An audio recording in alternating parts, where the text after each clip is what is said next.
வணக்கம். Why did Saddam Hussein got killed? சத்தாம் ஹுசேனை எதற்காக கொன்றார்கள்? What is the weapon of mass destruction? What is the controversy behind? Weapon of mass destruction, இதற்கு பின்னாடி இருக்கக்கூடிய ஒட்டுமொத்த theory, ஒட்டுமொத்த ஹிஸ்டரியை உங்களுக்கு முன்னாடி நாங்கள் எக்ஸ்போஸ் செய்ய போகிறோம். ஒரு பாலைவனம், அந்த பாலைவனத்தில் இருக்கக்கூடிய மணலுக்கு கீழே இருந்த ஒரு சீக்ரெட் லெபார்டரி. இந்த சீக்ரெட் லெபார்டரியில் பல சயின்டிஸ்ட்களை வைத்து ஒரு நாடு கெமிக்கல் மிசைல்ஸ்களை, கெமிக்கல் பாம்புகளை தயாரித்து வந்தார்களா? இந்த கெமிக்கல் பாம்ஸ்களை வைத்து ஒட்டுமொத்த உலகத்தையே மிரட்டக்கூடிய வேலையை இவர்கள் பார்க்க தொடங்கிவிட்டார்கள். அப்படி அந்த மிசைல்ஸ், அந்த பாம் தீவிரவாதிகள் கையில் போயிருந்தால் ஒட்டுமொத்த உலகமே அழிந்திருக்கும். அனைத்துமே குற்றச்சாட்டா அல்ல இதற்கு பின்னாடி உண்மை இருந்ததா? ஈராக் உண்மையிலேயே கெமிக்கல் மிசைல்ஸ், கெமிக்கல் பாம்புகளை தயாரிக்கக்கூடிய வேலையை பார்த்தார்களா என்கிற அந்த கேள்விக்கான விடயத்தை இந்த பதிவில் பார்க்கலாம். வாருங்கள்.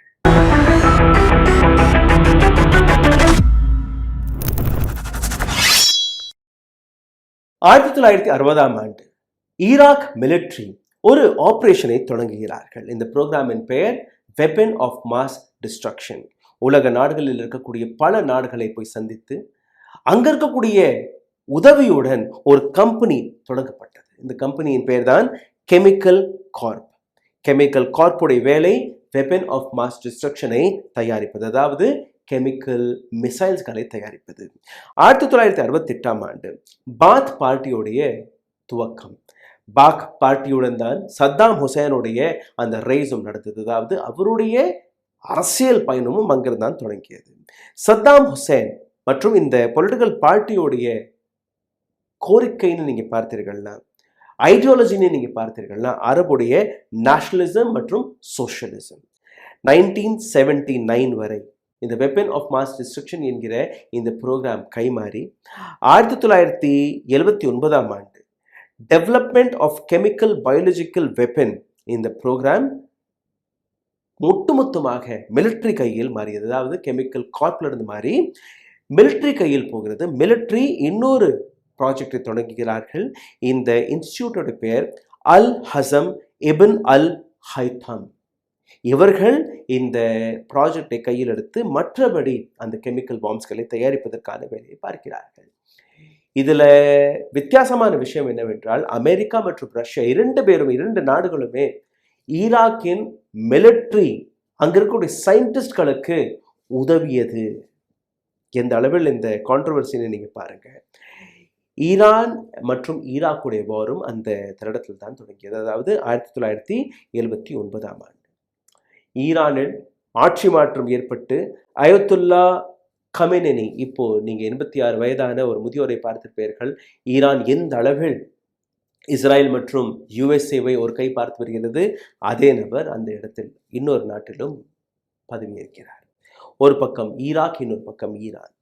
ஆனால் ஒரு சில நாட்களில் நீங்க பார்த்தீர்கள்னா, அதாவது ஈரானில் அரசியல் மாற்றம் ஏற்பட்டதற்கு பின்பு ஈராக்குடைய நெருக்கம் யுஎஸ்ஏவுடன், அதாவது யுனைடெட் ஸ்டேட்ஸ் ஆஃப் அமெரிக்காவுடன் நெருக்கமாகிறது. இந்த இடத்தில் தான் அல் அரப் டிஸ்பியூட்டும் தொடங்கிறது.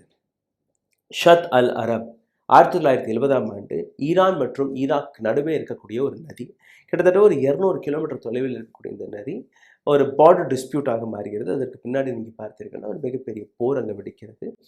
அந்த போரின் போது கூட ஈராக் பயன்படுத்திய வெப்பன்ஸ்கள் இதே வெப்பன் ஆஃப் மாஸ் டிஸ்ட்ரக்ஷன் என்று கூறுகிறார்கள்.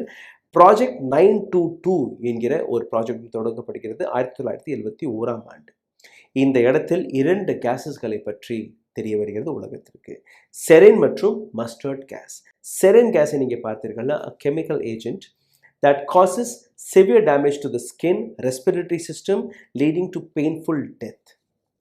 இந்த கேஸ் வழியாக அந்த பாம்பு போட்டுட்டாங்கன்னா உங்களுடைய ஸ்கின் டிசீஸ் வரும், ஸ்கின்ல ஒரு எரிச்சல் கொடுக்கும், மூச்சு விட முடியாது, ஒரு துடிதுடித்து இறக்கக்கூடிய அந்த வெப்பன். இன்னொரு வெப்பனோட பேர் sarin. Sarin a nerve gas attacks the nervous system capable of causing rapid death. இந்த மிசைல் வெடித்த உடனேயே ஒட்டுமொத்த காற்றில் விஷம் கலந்து போகும், உங்களால் உயிர் பிழைக்க முடியாது என்கிற ஒரு மிக கொடூரமான இந்த மிசைல், இந்த 2 மிசைல்களை பற்றியும் தெரிய வருகிறது. இந்த தருணத்தில் நீங்க பார்த்தீர்கள்னா 8 ஆண்டுகள் 1980ஆம் ஆண்டிலிருந்து தொடங்கி 88 வரை ஈரான் ஈராக் போர் நடக்கிறது. இந்த போரின் போது நீங்க பார்த்தீர்கள்னா யுனைடெட் நேஷன் செக்ரட்டரி கவுன்சில் ஒரு சீஸ்ஃபயரை ரெசல்யூஷனாக கொண்டு வருகிறார்கள். அதாவது இதற்கு மேலே நீங்கள் போரிடக்கூடாது. ஆனால் அந்த தருணத்தில் ஈராக் இழந்த பணம் ஏராளம், கிட்டத்தட்ட ஒரு 65லிருந்து 20 பில்லியன். இது மட்டுமல்ல, ஈராக்குடைய 1 லட்சத்துக்கும் மேற்பட்ட போர் வீரர்கள் உயிரிழந்தார்கள். அதாவது ஈராக் ஒரு மிகப்பெரிய லாஸை சந்திக்கிறது. ஆனால் இந்த இடத்தில் ஈராக் தன்னுடைய பணத்தை, தன்னுடைய இழந்த விஷயங்களை சரிபார்ப்பதற்காக அடுத்த போருக்கு தயாராகிறது. இந்த முறை குவைத் மீது ஈராக் நடத்திய தாக்குதல், அதற்கு பின்பு குவைத்தை கைப்பற்றியதற்கு பின்பு அவர்கள் கொடுத்த விளக்கம்.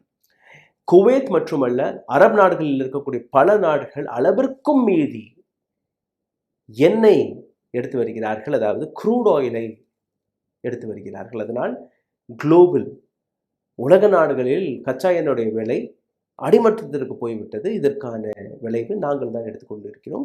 அதனால் இதை கண்ட்ரோல் செய்வதற்காக நாங்கள் குவைத் மீது தாக்குதலை நடத்தினோம் என்று. ஆகஸ்ட் 1990ஆம் ஆண்டு ஈராக் இன்வேடட் குவைத். 90ஆம் ஆண்டு குவைத் ஈராக் கையிற்கு போய்விட்டது. ஒட்டுமொத்த கல்ஃப் நாடுகளில் இருக்கக்கூடிய அந்த எண்ணெய் கிணறுகள் அனைத்து கண்ட்ரோலுமே இப்போ ஈராக் கையில் மாறிவிட்டது. இந்த இடத்தில் Kuwait led US led conspiracy weakened Iraq. குவைத் யுஎஸ்ஏவிற்காக உதவி ஈராக்கை பலவீனமாக்குவதற்கான ஒரு முயற்சியில் இருந்தது. அதனால்தான் நாங்கள் இந்த தாக்குதலை நடத்தினோம் என்றும் கூறினார்கள். இந்த இடத்தில் UN செக்ரட்டரி கவுன்சில் ஒரு ரிப்போர்ட்டை தயாரித்து வெளியிடுகிறார்கள். இந்த ரிப்போர்ட்டில் நீங்கள் பார்த்தீர்கள்னா ஆப்ரேஷன் டெசர்ட் ஷீல்டு, ஒட்டுமொத்த அரபு நாடுகள் இருக்கக்கூடிய பல நாடுகளும் இந்த ஆப்ரேஷன் டெசர்ட் ஷீல்டில் கலந்து கொண்டு ஈராக் மீது இருக்கக்கூடிய தன்னுடைய வன்மத்தை வெளிக்காட்டுகிறார்கள்.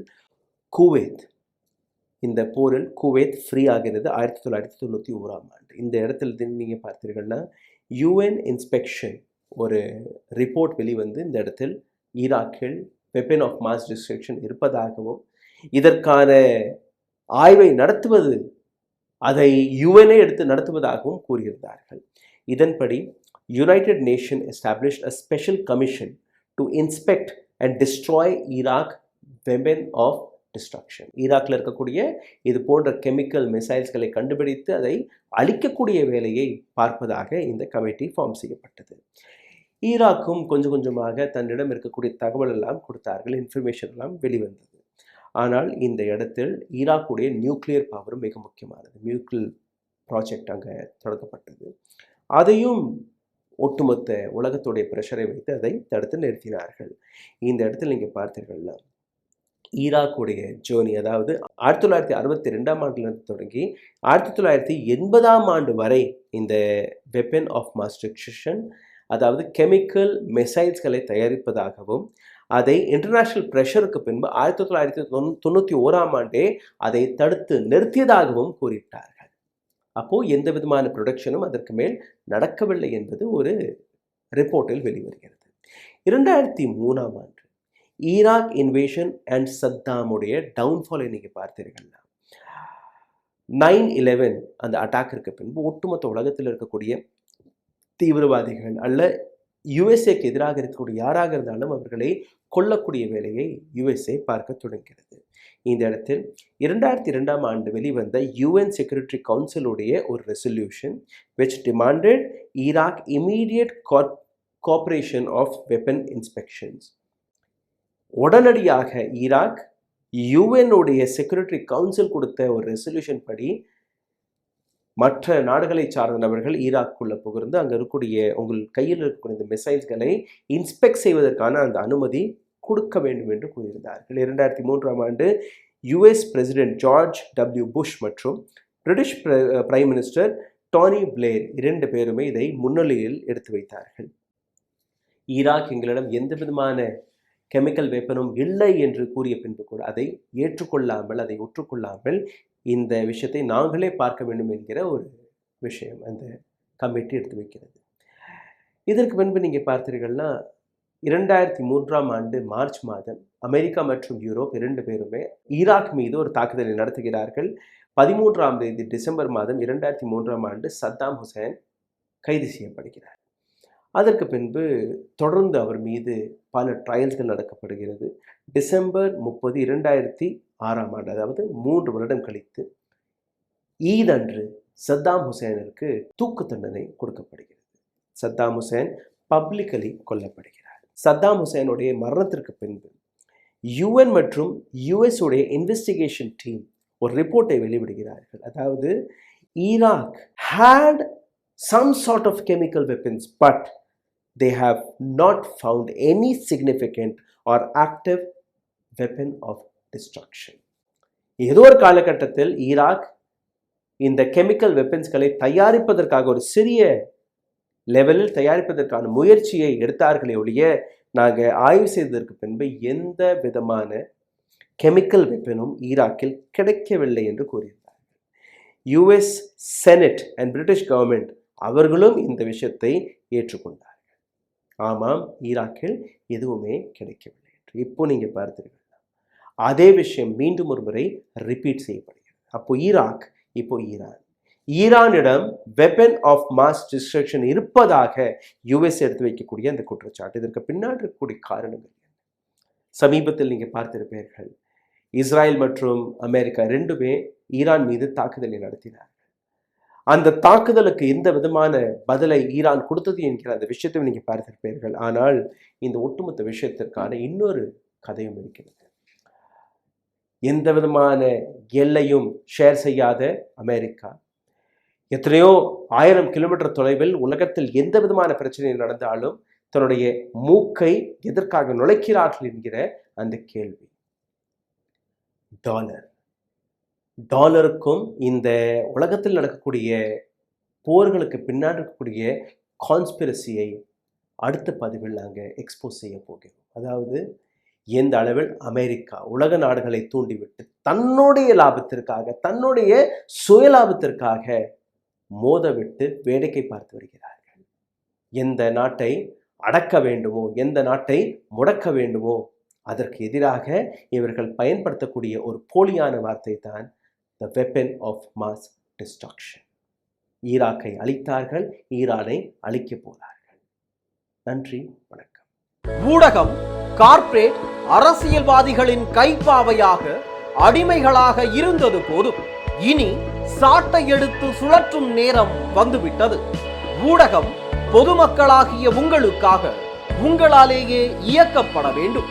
ஊடக சுதந்திரத்திற்காக உங்களின் பங்களிப்பை இன்றே அளித்திடுங்கள்.